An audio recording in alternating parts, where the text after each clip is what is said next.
bisa kita katakan untuk wilayah Aceh sekarang kabut asap sudah harus waspada, karena di mana kita lihat visibility ataupun jarak pandangnya sangat berkurang.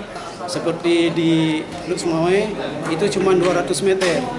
Kemudian untuk Sabang, Naboh 5 km, dan juga untuk Banda Aceh sendiri itu 5 km. Ada yang dari kiriman, dari daerah lain, juga ada yang dari Aceh sendiri. Itu di Provinsi Aceh ada 5 titik. 5 titik titik panas atau titik api. Itu dari Nagan Raya 1, kemudian dari Aceh Barat 1, dan Aceh Pidi ada 3. Kalau untuk hari-hari berikutnya itu sangat tergantung dari cuaca mungkin untuk daerah Aceh.